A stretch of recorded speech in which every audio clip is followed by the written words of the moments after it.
Hello students, welcome to FS Cloud. My name is Shashmita.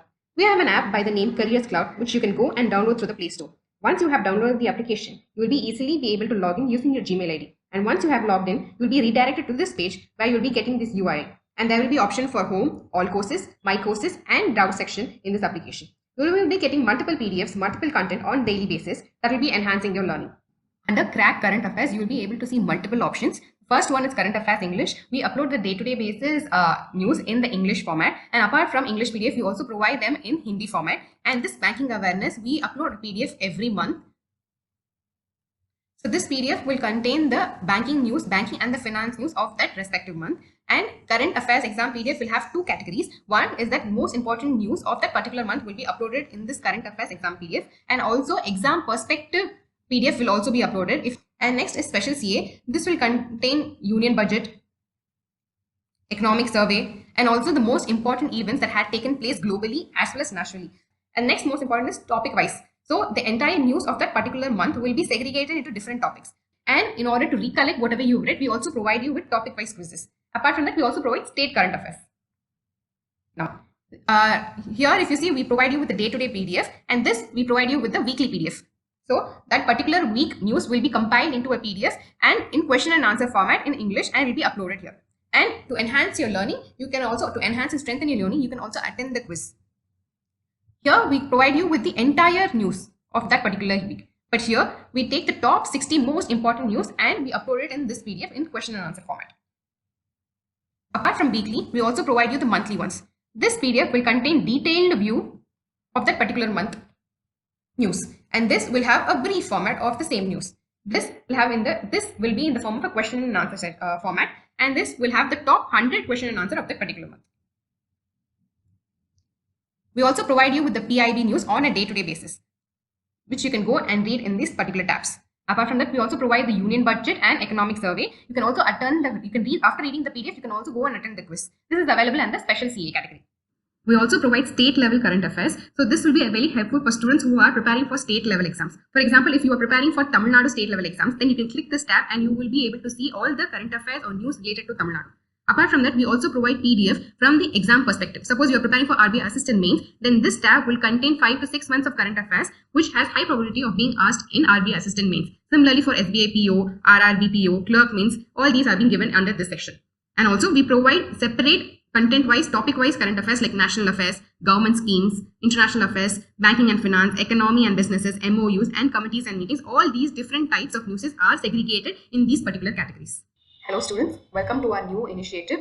In this initiative, we will be uploading the weekly current affairs on banking and finance section. So this will be uploaded on every Monday.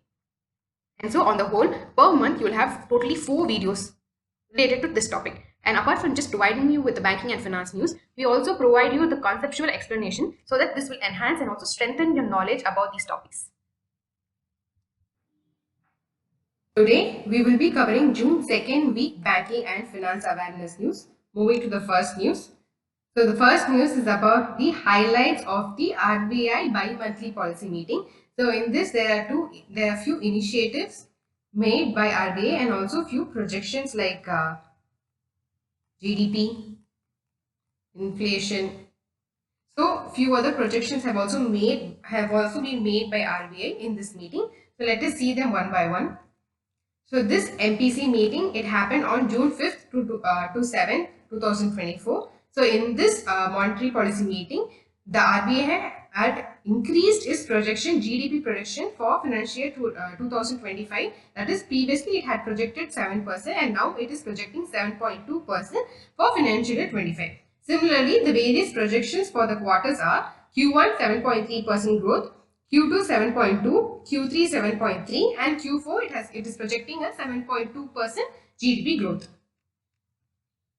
So if you see the repo rate, it has been kept unchanged at 6.5% for the 8th consecutive time.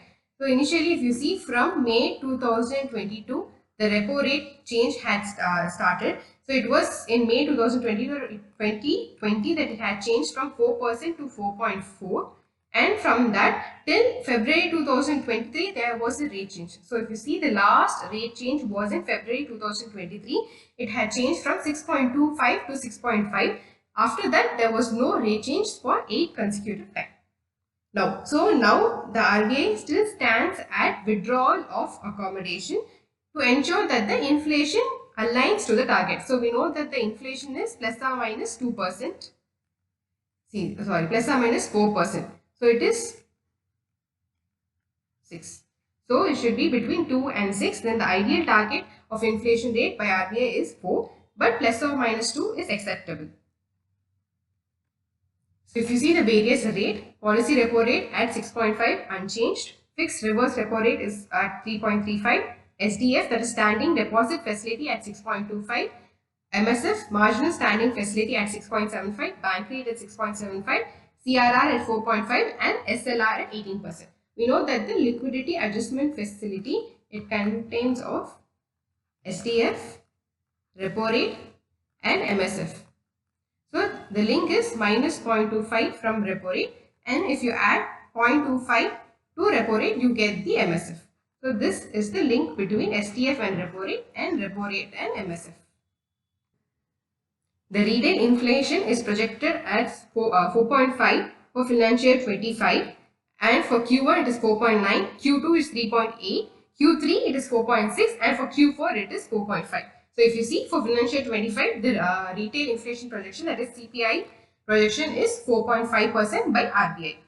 And the headline inflation, if you see, it has eased from 5.1% in February 2024 to 4.83% in April 2024.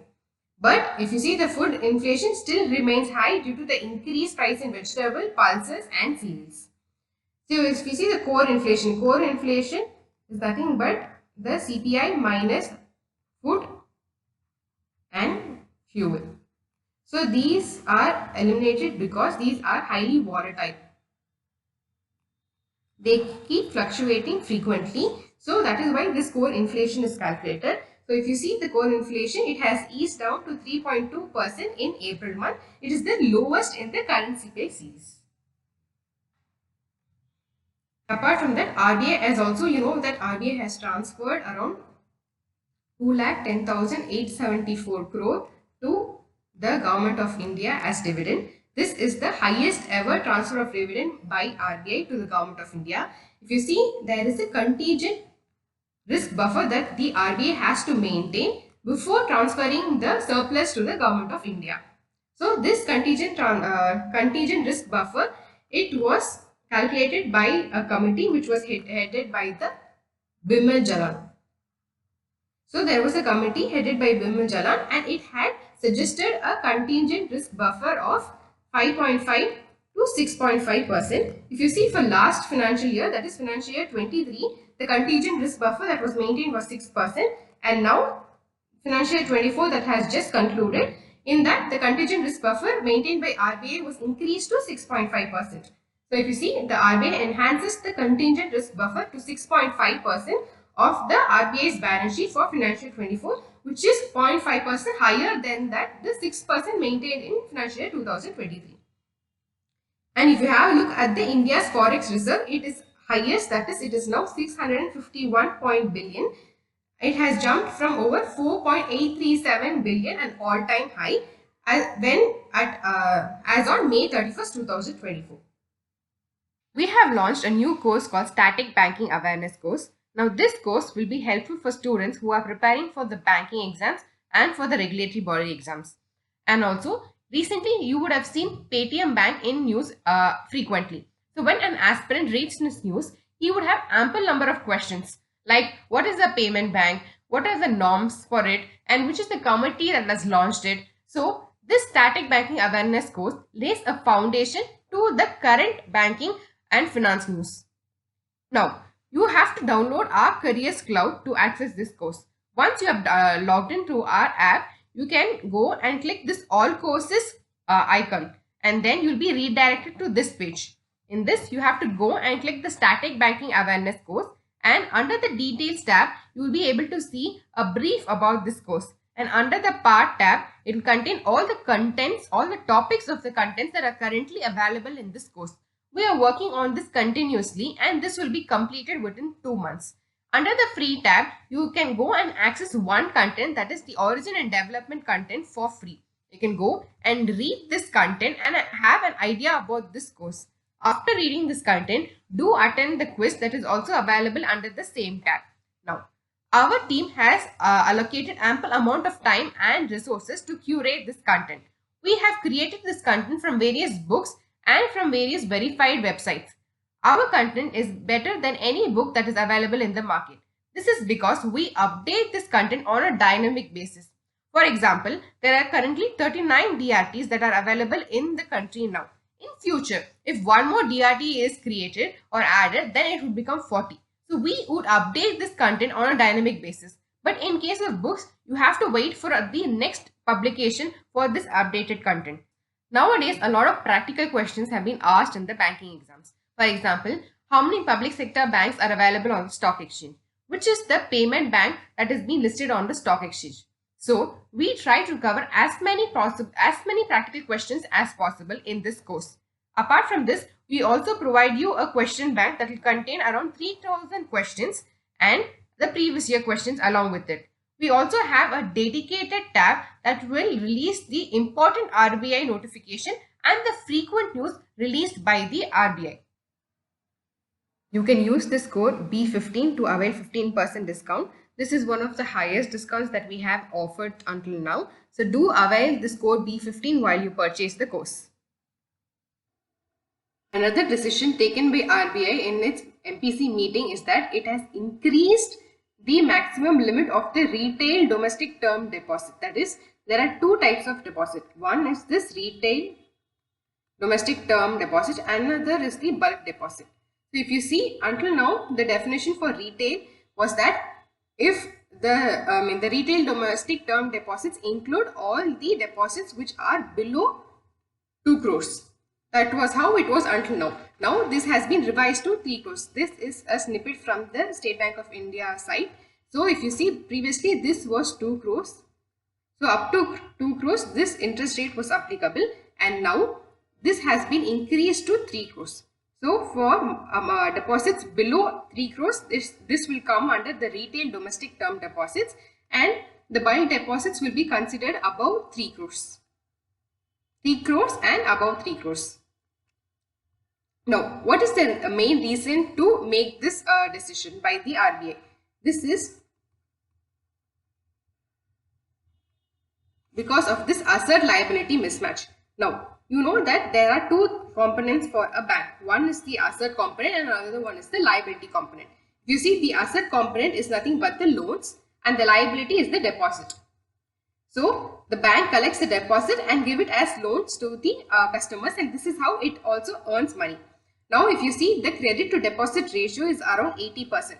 So, if you see, credit to deposit is around 80%. So 80% of it means that 80% of the money that it receives via deposit, suppose it receives 100 rupees, then around 80 rupees is gone to the credit.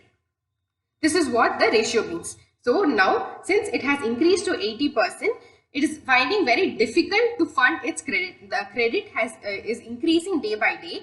The number of people who are asking for loans is increasing day by day, but the bank is not able to mobilize that much of deposit from the customers. It is difficult to get the money from the customers or collect deposits from the customers, and this in turn it's very difficult for the banks to provide loans.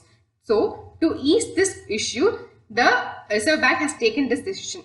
So by increasing this 3 crores, how will it help the bank to provide more credit to the customers? If you see, in case of this retail domestic term deposits, the interest rate for a tenure is fixed. So if you see, from 7 days to 45 days, this will be the interest rate for any amount. Similarly, to 46 to 179, it will be 5.5. So the interest rate is fixed for the tenure, but that is not the case of bulk deposit.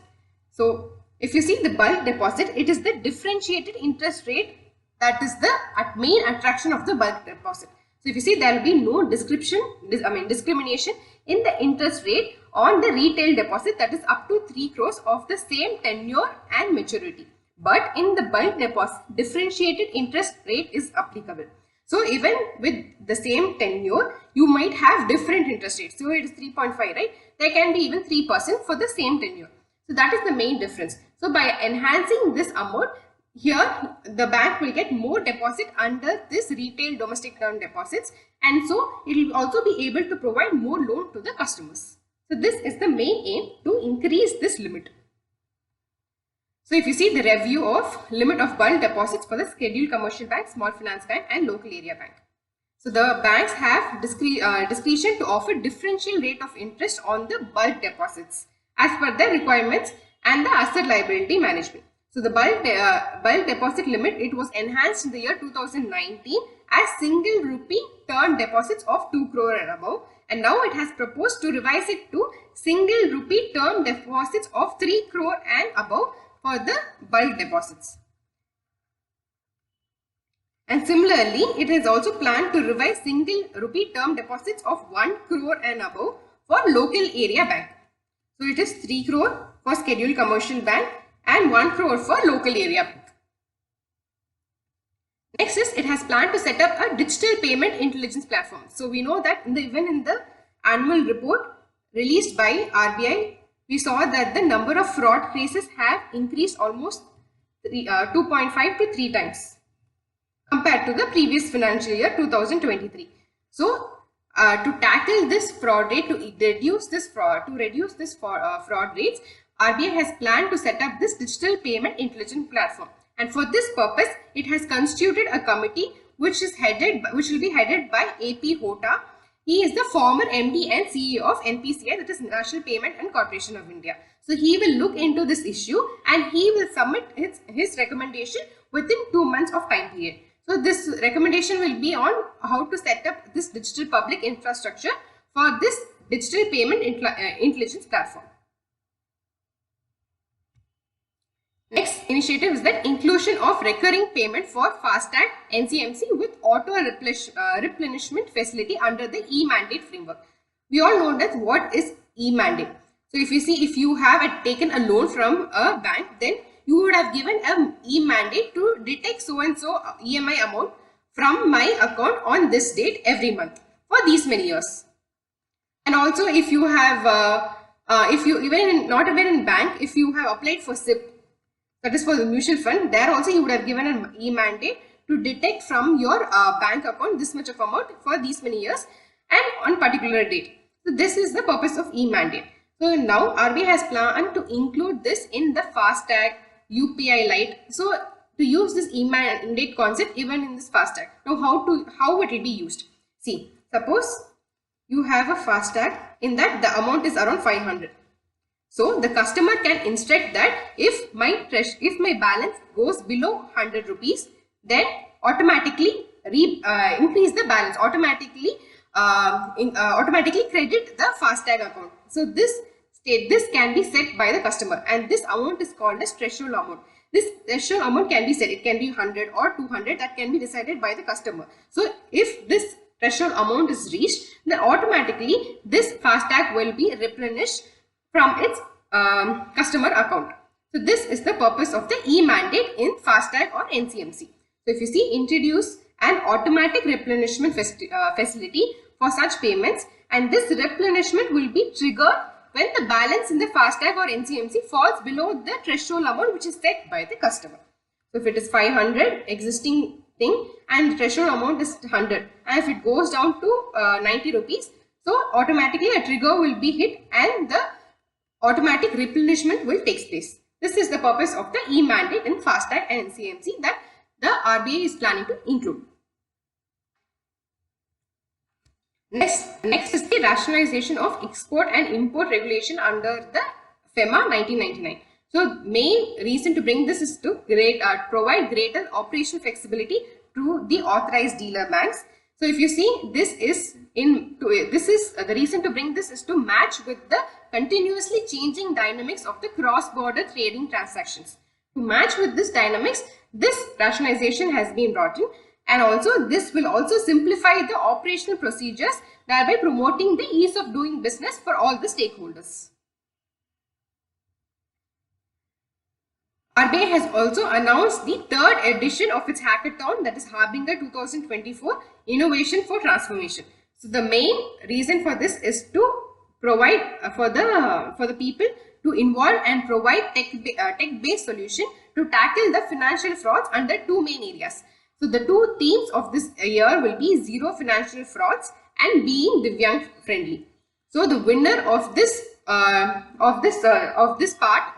Harbinger will get a prize of 40 lakhs and a special cash prize of 20 lakh will be provided for the all women team, and apart from that a stipend of rupees 5 lakh for every shortlisted team will be provided. If you see, the MPC committee was formed under the section 45ZB of RBI Act to achieve the inflation target, and the first MPC meeting was conducted on September 29, 2016. The next news is about SEBI introducing financial disincentive framework for the MII, that is market infrastructure institutions. Well, let us see it. So, what are these market infrastructure institutions? They are nothing but stock exchanges where the trading of stocks takes place, clearing corporation which ensures the complete settlement of a transaction, and depositories where the shares are stored. So, these are the market infrastructure institutions, and SEBI has introduced a disincentive framework for these market infrastructure institutions. Now, what is the purpose of MII? So, the purpose of MII is to ensure the safety and integrity of the security market. So, it has to become, this is the role of the surveillance of the MII. So, why this has been introduced? Why this incentive framework has been introduced? It is because there is an increasing trading activity during the past few years and increasing participation. If you see, a lot number of people had joined the stock market after COVID. If you see, after COVID, a lot of people have involved in trading activities. A lot of people have joined the stockbrokers. So, if you see, the volume as well as the value of trading has increased tremendously. So, for this purpose, a strong surveillance has to be done by the market infrastructure institutions. If it is not being done, then the SEBI will introduce some disincentives on this MII. Now, so what is the general objective of the surveillance by the market infrastructure institution? It is that they have to monitor and detect and deter the manipulation or abusive trading that affects the integrity of the market. So they should continuously monitor the market, and if at all they find any manipulating trading activities, then they have to detect it and completely avoid it so that the integrity of the market is maintained. So what all comes under this market surveillance? If you see, monitoring the day-to-day activities in the market, like including the trading, settlement, demand transactions, also monitoring the conduct of market intermediaries, also carrying out a snap analysis or a preliminary examination and submitting this report to the SEBI on a regular basis, and also reporting of any suspicious activities to the SEBI immediately, and also promptly implementing. So if any decision has been taken by SEBI, you have to do this by this date, then you have to promptly implement it by in the market. So these are the various market surveillances by the market infrastructure institution. So what is the surveillance related lapses? If any surveillance related lapses is found, then a financial disincentive will be imposed on the market infrastructure institution by the SEBI. So the surveillance related lapses include any lapse observed in the implementation of decision taking during the surveillance meeting, including any non-implementation or partial implementation or delayed implementation. Suppose if they say that so and so thing has to be done within 10 days. But if the MIA fails to do it within 10 days, if it takes to 25 days, then that is also considered as a surveillance related lapses. Or if it is not completed, you have to do this and this, first one and second one. But only market infrastructure institution has only done the first one and not the second one, then also it is considered as a surveillance related lapses. And for that, the SEBI can impose financial disincentive on the MIA. Apart from that, any inadequate reporting or non-reporting of surveillance related activity. So you have found any abnormal, the MIA has found an abnormal trading activity in the market, but it has failed to report it to the SEBI. Then also it is considered as a surveillance related lapse. And apart from that, any lapse occurred in the discharge of surveillance activity will also be considered as a surveillance related lapse. So what will be the financial disincentives by the SEBI on the MIA? So this will be on a different category. So it will depend upon the total annual revenue, that is by the market, by the MII, and also the number of instances that you have failed, that number of lapses that you have made in a financial year. So if you see, it is the first instance and the total revenue is about 1000 crore, then the disincentive will be 25 lakh. Similarly, from 1000 to 300 crore means 5 lakhs, and below 300 crore means it is 1 lakh. And similarly for second instance and third instance, this will be the financial disincentive by the MIA that has to be paid to the SEBI. Now, suppose this surveillance related lapse has been found at the MIA by the SEBI, then the SEBI can provide an opportunity to provide to the MIA that, okay, fine, I have found this lapses, but you can provide your explanation to me. I will see whether I can consider it or not. But the MIA should make sure that this report has to be submitted by the MIA to the SEBI before the disincentive has been imposed. Suppose SEBI is telling, okay, you give me your explanation, your reports, I will see to it. But MIA takes a lot of time. But SEBI has to impose the fine within so and so days, right? So SEBI has imposed this incentive, some 10 lakhs on this MIA. Then it cannot give an explanation after that. It has to give this explanation or the report submission before this financial disincentive has been made or imposed by SEBI on MIA. So I hope you get this point. The next one is that the financial disincentive under the framework, if imposed, shall be credited to the MIA by the MIA. So if you see, the SEBI has imposed this fine on first, or this MII, Market Infrastructure Institution. Then within 15 days, by 16th, within 16th of this month, this MIA has to credit this amount to SEBI, that is to its Investor Protection and Education Fund of SEBI. It has to be credited within 15 days of imposing this financial disincentive. And also this MIA should disclose that it has been imposed this financial disincentive by the SEBI, and it has paid this amount to the Investor Protection and Education Fund on its website. So MIA shall disclose on their website the details pertaining to financial disincentive, if any, credited to the SEBI IPEF. The next news is about an index fund released by Motilal Oswal AMC, that is Asset Management Company. So let us look into its details. So if you see, this is India's first index fund offering exposure to the defense stocks listed in India. So you know that an index fund will basically reflect invest in one particular sector of stocks. So in this case, it is defense stocks. Similarly, you have automobile index and you have healthcare index. So these are the other types of index. So this will be the India's first index fund which will invest into the defense stocks listed in India. So this will be an open-ended index fund, which means that you can invest in this index fund whenever you want. There's no any particular timeline limit. And this index fund will monitor the Nifty India Defense Index. So this fund will monitor the Nifty Defense Fund. This defense fund has invested in 15 companies which are operational in India. So if you see, this index fund will consist of 15 companies operational in the defense manufacturing and servicing industry. So the main thing is that this index fund will monitor the Nifty India Index, the Nifty India Defense Index. So the minimum application amount will be 500. The Nifty India Defense Index Fund, if you see, it has grown about 177% in 1 year and 89.5% in about 3 years. So the government of India, it has put an embargo on more than 4,600 defense items. That is, it has put sanctions on more than 4,600 defense items by December 2027. And then government of India has also planned to promote the defense manufacturing in India under the Atmanirbhar Bharat, and it plans to increase the defense exports in to about double its current size in the next 3 to 4 years. The next is about a partnership between PhonePe and PickMe to enable the UPI payment for the Indian tourist in Sri Lanka.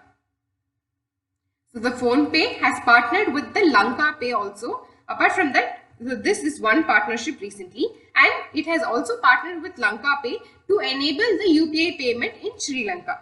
So it has partnered with both PickMe and Lanka Pay in Sri Lanka to enable the UPI payment system. So this collaboration it will not only help the Indian travelers but also assist the digital transformation in the Sri Lanka transportation sector. So the PickMe, it offers solution for the Indian travelers as well as the other tourists who are traveling from the southernmost point, Dondra Head, to the northernmost point of the Sri Lanka. If you see, the Sri Lankan Prime Minister is Dinesh Chandra, capital is Colombo, and Sri Jayawardhanapura Kotte, and the currency is Sri Lankan rupee. The main point to be remembered here is PhonePe partnered with PickMe, and also previously it has partnered with Lanka Pay. The Bank of India, it has acquired over 6% stake in the Clearing Corporation of India Limited of IFSC. So this announcement was made on the first anniversary of the IBU unit, that is the IFSC banking unit. Now, what is this IFSC banking unit? It is nothing but where both the Indian and the foreign banks can set up their branches in India. So if an Indian and a foreign bank, they set up a branch in IFSC, then it is called as the IFSC banking unit. So this will be treated in similar to any other bank that is placed its branch outside India. So suppose if you see SBI has a branch in New York or London, then it is almost the same as the IFSC banking unit. So IFSC banking unit will be considered as an overseas branch, just like any other bank has set up its branch in outside India. Though this IFSC is inside India, but this will be considered as an overseas branch. And the IBU, if you see, it has surpassed the target of $1 million as of March 2024. Next is that SBI has launched a SME digital business loan for the MSME sector.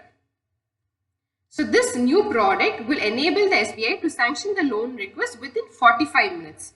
And if you see, the main factor is that for this sanctioning purpose, it will not ask any financial statement or financial papers from the MSME. It will directly get the data or collect the data from the GST portal, income tax return portal, and the bank statement. It will assess all this and sanction the loan request within 45 minutes.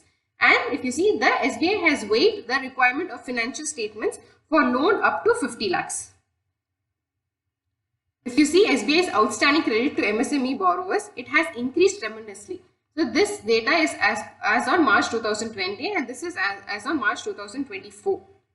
So if you see, it was 2.67 trillion as on March 2020 and is increased to 4.33 trillion. And if you see, the NPA is also reduced tremendously from 2020 to 2024, from 9.43% to 3.75%. So that is why this SBI has launched this new loan process for the MSME.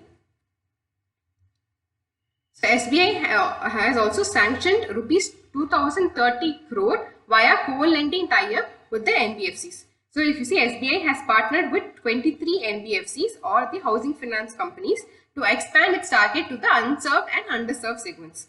So if you see, SBI has sanctioned amounting up to 2030 crores to about 2.79 lakh borrowers.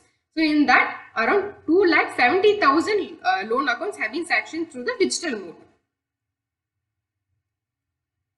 So as on 31st March 2024, SBI, as part of a co-lending tie-up with 9 NBFC, has sanctioned loan amounting rupees 469 crore to more than 1,000 MSME accounts. And under this digital co-lending platform, SBI, it can also accept or reject the loans from the NBFC. So if you see, mostly NBFC, they take money from the banks and they provide it to the underserved or unserved segments, to its customers. So if this bank has provided some 100 crores, then the bank has its power or can exercise its power to reject or accept the loan from its share. So from this 100 crore, NBFC will provide loan to its customers, right? So banks, if there is a co-lending platform or co-lending tie-up with this bank and the NBFC, then the bank has power to reject or accept its share of loan from the NBFC. I hope you understand. The next news is that Muthoot Microfinance, in partnership with State Bank of India, it has decided to provide loans to empower the women entrepreneurs in India. So if you see, Muthoot Microfinance and SBI will jointly lend to the members of the joint liability group who are engaged in the agricultural and allied activities. The loan amount will range between 10,000 to a maximum of 3 lakh rupees. Similarly, Ash Finance Limited, which is an NBFC, it has entered into a co-lending pact with the HDFC Bank to provide loan to the unsecured business loan to the MSME. So this unsecured business loan will range between 20 lakh to 50 lakh, and the tenure of the loan will be between 12 months to 36 months. So if you are a new customer, then you can avail loan only up to 50 lakhs. But if you are an existing customer and if you have good credit history, if you have paid the previous loan on a right time basis, then you can avail loan up to 75 lakhs. So what is the eligibility criteria is that the MSME must be at least 3 years old and the annual turnover should be between 3 crore to 100 crores. And also it is required to produce the GST and income tax return for the past 3 years. The next news is about a GDP projection made by the World Bank. So as per the report Global Economic Prospects released by the World Bank for June 2024, it has revised the GDP projection of India for the financial year 25 from 6.4% to 6.6%. So if you see, this Global Economic Prospects is released twice a year, and in that it has projected its the GDP of India to 6.6 from 6.4%. So it has increased its projection. And similarly, the projection for financial year 26 and 27 is 6.7% and 6.8%. So if you see, the average growth of this GDP for India is 6.7% per year. It looks completely stable. And the main reason for this projection is that strong investment from both public and private sector is expected in the next 3 years. And this is why World Bank has increased its projection for the country. And also, apart from that, physical deficit of the India is also likely to decrease compared to its previous physical deficit data. So if you see, the budget estimate of financial year 24 was 5.9% of GDP. That is the physical deficit. This is the physical deficit. But if you see in the interim budget that was presented by the finance minister, in that they have told that the estimate was, it has got reduced to 5.8% of the GDP. For financial year 24, the fiscal deficit had reduced to 5.8% of the GDP, and also as per the latest data that was given by the government, it is expected to reduce further to 5.6% for financial year 24. And also for financial year 25, the physical deficit target is 5.1%, and for financial year 26, the physical deficit target is 4.5%. So this is the target set by India, and it is also getting fulfilled for each and financial year. So this is also one of the positive attitude by the country. And so the GDP projection has also increased by the World Bank. Next is about the global growth. The global growth will remain stable at 2.6% in financial year 25.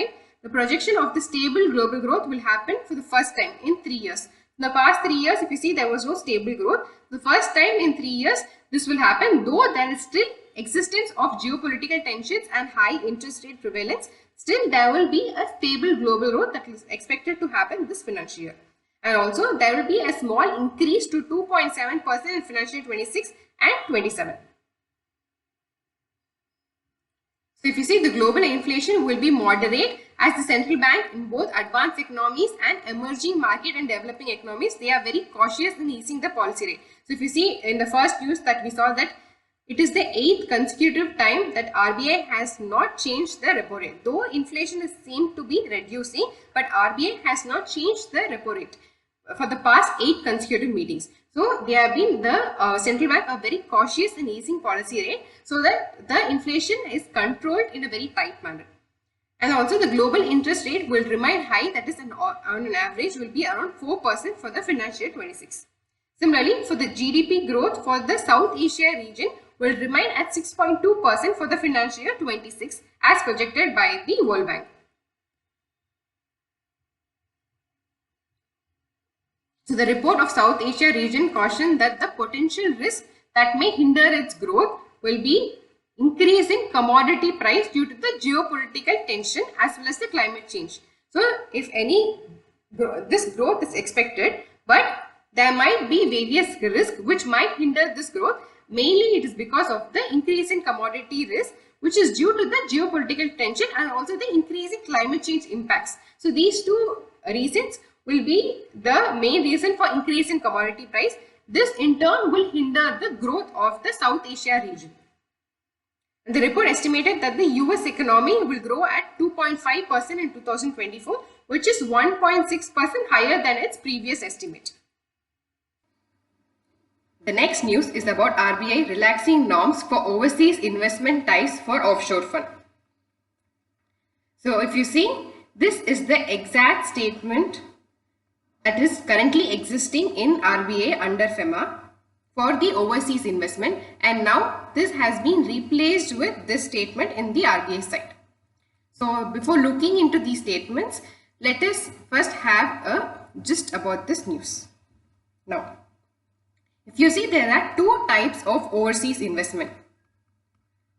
One is overseas direct investment and another one is overseas portfolio investment. Under overseas direct investment, if a person from India invests more than 10% in a foreign entity, then it comes under overseas direct investment. Also, if a person from India invests in an unlisted foreign entity, then also it is considered as overseas direct investment. And third thing is that if they invest less than 10% in the foreign entity, but they have a significant control over the foreign entity, like they are involved in the policy decision making, they have the rights to choose the directors of the company. So if they are part or if they can control these certain things of the foreign entity, but they have invested less than 10%, then also it comes under the overseas direct investment category. So if you see, the first thing is that investment more than 10%. Second thing is that investment in unlisted foreign entity, irrespective of the amount. If even 1% or 2% is invested in the unlisted foreign entity, it is considered overseas direct investment. And third is that invested less than 10% but have significant control over the foreign entity, then it comes under the overseas direct investment. Any investment apart from the investment mentioned under this overseas direct investment comes under the OPI, that is overseas portfolio investment. Now, this RBI news is about the overseas portfolio investment. See, in India, there are a lot of, not just in India, but even all over the world, there are a lot of investment funds. Mainly the purpose of the investment fund is to pull in money from various customers and use it for one single purpose. And the various types of investment funds are mutual fund, alternate investment fund, hedge fund, and also venture capital fund. So all these are various type of investment fund. If you see, in India, if you invest in an investment fund, what do you get in return? It is units. So if you invest more money, then you get more units, and if you invest lesser money, you get lesser units. This is how it works in India. But if you see in abroad, there are various investment funds that issue instruments other than units. So if you see in India, the mutual funds, they are mostly established as trust and they issue units to the customers who invest in mutual funds. But if you see in abroad, there are various investment funds that are established as corporate bodies. So they give instruments called partnership interest, shares.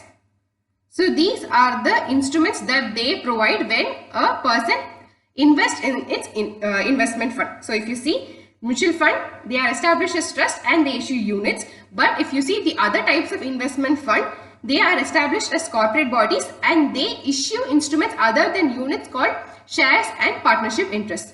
So until now, if you see, RBI allowed the people from India to invest in investment fund that only provides instruments in the form of units. That is, you invest your money in the investment fund and return they will give you units. Only in these type of investment fund you were allowed to invest your money in abroad. But now RBI has said that you can invest in investment fund that provides you instruments other than units also. So you can invest in investment fund that provides units, that provides you shares, that provides you partnership interest, or any other instrument, you can invest in this investment fund from now onwards. So this is the change that has got. So let us read that statement provided by RBI. So if you see, the existing one was the investment, that is the old one. This is the new one. So the investment in units of any investment fund overseas duly regulated by the regulator for the financial sector in the host jurisdiction shall be considered as overseas portfolio investment. So if you see now here, the investment in units or any other instrument. So everything remains the same, only this part has been changed. So here it is only units of any investment overseas, but here it is units or any other instruments, just as I mentioned in the previous slide. So now you can invest in any other instrument also. Now this is permitted. This is the first thing. And also this is applicable even for IFSC. So if you see, accordingly in jurisdictions other than IFSC, listed Indian companies and resident individuals may make such investments, whereas in IFSC an unlisted Indian entity may also make such OPI in units of an investment fund or vehicle. Similarly, whereas in IFSC an unlisted Indian entity also may make such OPI in units or any other instrument of an investment vehicle. So as I said, here in the offshore funds, this investment fund abroad, who all can invest in this offshore funds is that resident individual and listed Indian entities. Unlisted Indian entities cannot invest in this offshore funds. So in order to enable them, unlisted Indian entities should also be enabled to invest in some investment fund, right? For that, what the RBI has said that previously also this existed. So unlisted Indian entities, they are allowed to invest in the investment fund in IFSC. And that too, previously if you see, they can invest in investment funds that only provided units, but now they can invest in investment fund that provides units or any other instruments. So this is the first change. And if you see, second change is also similarly. So a person resident in Indian, this is the existing, that is old, and now new. A person resident in India being an Indian entity or a resident individual may make investment in the units of an investment fund or vehicle set up in an IFSC. So accordingly, if you see, in addition to listed Indian companies and resident individuals, unlisted Indian entities may also make such investment in IFSC. Okay, this is very simple. All it says that in investment fund in IFSC, resident individual, listed Indian entities and unlisted Indian entities, all three can invest in IFSC, investment fund in IFSC. So previously it was only in units form. Now in any form you can invest. So any instrument you can invest. This is what the news. So to sum up the first two changes, if you see, the first change in the offshore funds, only resident individual and listed Indian entities can invest, and now it is in units or any other instrument. But in IFSC investment fund, if you see, all three can invest. Resident individual, listed Indian entity, unlisted Indian entity, all three can invest in investment fund that provides instrument in any form, in units or any other form. These three can invest in the investment fund. So these are the two changes. Apart from that, there is one explanation, a little different it is. So if you see here, issued by an investment fund overseas duly regulated by the regulator for the financial sector in the host jurisdiction. So the explanation provided here is that Investment fund overseas duly regulated for the purpose of this para shall also include funds whose activities are regulated by the financial sector regulator of host country or jurisdiction through a fund manager. Let me explain this in detail. So if you see, the purpose of the investment fund is to raise money from the potential investors and use that for their purpose, right? So they will have certain function or certain need, investment fund. They will tell the objective of it to the potential investors, and if the investors are interested, they will invest in this investment fund. That is the investment fund purpose. Now, if you see, if this investment fund is regulated, then the potential investors will have more like to invest in this investment fund because this is more safer. A regulated fund is more safer than an unregulated fund.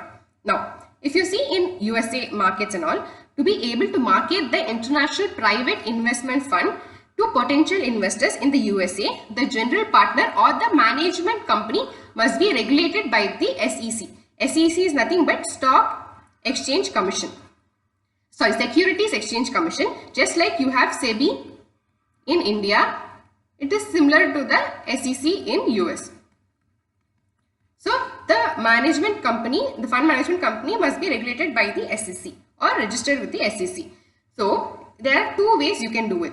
The first way or the most common way is that by having a regulated fund manager that is licensed as a fund manager or an asset manager or an alternative investment fund manager. See, there is an investment fund. All investment funds will be managed by a manager, right? So what they are telling that this manager should be a regulated manager. So that means that he has to write the exam, he has to have the registration number, all that. Just like, you know, our fund managers in India also will register themselves with SEBI and also have their registration number and all that. Similarly, this regulated manager should be also be registered, and then he'll be called as a regulated manager. So first thing is that the fund must be managed by a regulated manager. This one. This is the most common way. The second one is that another way to structure an international private investment fund is to have a US based fund management company that is registered with the SEC. The second one is that directly the fund itself, here the fund manager registers and becomes a regulated fund manager. But here what they are telling that the fund itself, that is this underlying fund itself, should be registered with the SEC to call it as a regulated fund. Now, if you see out of the two ways, this is more often used way and this is more preferred also. But the second is, if you see, it is complicated and expensive way to set up this investment fund.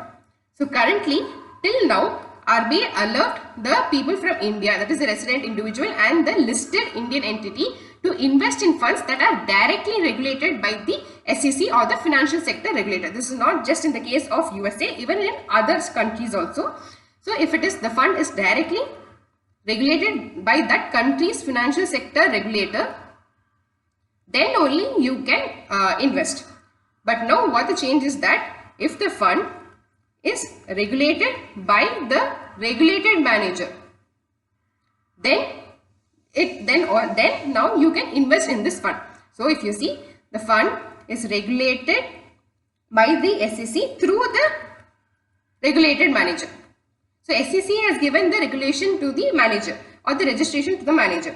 This manager will take care of this fund. So if this fund is regulated by the SEC through the regulated manager, then now you can invest. So previously this was not allowed. If it is fund is managed by a regulated manager and the fund is not directly regulated by the financial sector regulator, means it was not allowed until now, but now they are allowing it. So this is the third change. So let us read that statement once again. So if you see, investment fund overseas duly regulated for the purpose of this shall include funds whose activities are regulated by the financial sector regulator of host country or jurisdiction through a fund manager. So this through a fund manager was not previously there, that it has to be directly regulated by the financial sector regulator. But now if it is regulated through a fund manager, then it is allowed. So the first thing, if you see, previously only in units of offshore fund was allowed, but now any other instrument is also allowed. And similarly in IFSC also, not just units, any other instrument is also allowed for people to invest in OPI, that is overseas portfolio investment. And third is that only if it was directly regulated by the financial sector regulator, then only it was allowed. That is the fund, if it was directly regulated, then only it was allowed. But now if it is regulated through a fund manager, then now also the investment is allowed. So these are the three things that are mentioned or that are brought in by changes by the RBI. The next news is that SEBI mandates KRAs to update KYC information on the central KYC registry. Now, what is this KRA? What is this central KYC registry? If you see, KRA is KYC registration agency. It is an agency registered with SEBI. It mainly maintains the KYC records of the investors on behalf of the capital market intermediaries. So, what is the purpose of KRA is to maintain all the KYC on the centrally on behalf of this market intermediaries that are registered with SEBI. Now, this is KRA. Now, what is CKYC-RR? This is managed by CKYC-RR is mainly customer KYC information on central KYC records registry. So, this is managed by CERSAI. So, CERSAI manages this CKYC-RR. So, Central Registry of Securitization and Asset Reconstruction and Security Interest of India manages this. Now, why is this managed? So, here also the KYC are registered, but this KYC is accessible to various financial institutions. So, this can be used across various financial institutions like banks, mutual funds, stock and NPS. So, if you want to open a bank account, you go to the bank account, right? You go to a bank. You provide your KYC details. Now, this bank will upload this KYC into this CKYC-RR. Now, this CKYC can be accessed or by all the financial institutions. So, if again, suppose if one customer, now he goes to this mutual fund house. There he wants to open an account. Then this mutual fund house will check that if this KYC is already uploaded in this CKYC-RR or not. If it is already uploaded, then you don't have to initiate the process from the start. You can directly download the CKYC from the CKYC-RR. So this is the purpose of the CKYC-RR. KYC, in KRA, you only store the KYC of the investors on behalf of the capital market intermediaries. It is not accessible across different financial institutions, but in CKYC-RR, this KYC is accessible across different financial institutions. Now, so SEBI has issued a circular which has mandated that the KRA to update their CKYC-RR and the uploading of KYC will commence from 1st August 2024. So what the KRA was doing, that it was storing the information within itself. So this used to store the information only within KRA agency. But now SEBI has told that you have to upload this information in the CKYC-RR. This is your responsibility from now onwards. And this will commence from 1st August 2024. So why is this being done? This aims to simplify the customer onboarding process by reducing the turnaround time to register new clients. So as I told previously, since the CKYC is accessible across financial institutions, so we all know that if you want to open an account in mutual fund house, first you have to have a bank account. Only from there the amount will be debited, right? So if you already have a bank account and if your KYC is uploaded in the CKYC, then it will be very helpful for the mutual fund house to register you. He will directly get the data or download the data from the CKYC, and the registration process will take very lesser time compared to the previous process. So this is the main aim to do this. So at present, if you see, market intermediaries such as stockbroker or the alternate investment firm who deal with the account opening process for clients, they are responsible for uploading the KYC information into CKYC. But now it has changed, the responsibility has shifted to KRA. So KRA shall upload the verified or validated KYC information onto the CKYC-RR within 7 days from the intermediaries. So earlier if you see, the registered intermediaries used to take 10 days after the commencement of this relationship to upload into this CKYC. Now this KRA should upload within 7 days that it has taken data from the intermediaries. So now it will be mandatory for KRAs to ensure that the existing KYC information of the legal entities and of the individual clients are uploaded on the CKYC-RR within a period of 6 months. Suppose intermediaries, they have created the account. They have collected the KYC information from the customer, but they have failed to upload it in the CKYC. So this part is missing. This part is missed by the intermediaries. So now what the KRA has to ensure that nothing has to be missed and everything should be uploaded onto the CKYC-RR within a period of 6 months from the 1st August 2024. Thank you for watching the session. I hope you had enjoyed it. We're also available in Telegram under the name AffairsCloud_official. We also have an Instagram handle. Apart from this, you can contact us directly on 9677333862 regarding any courses that we offer or regarding any payment issues. You can contact on directly on this number. Thank you.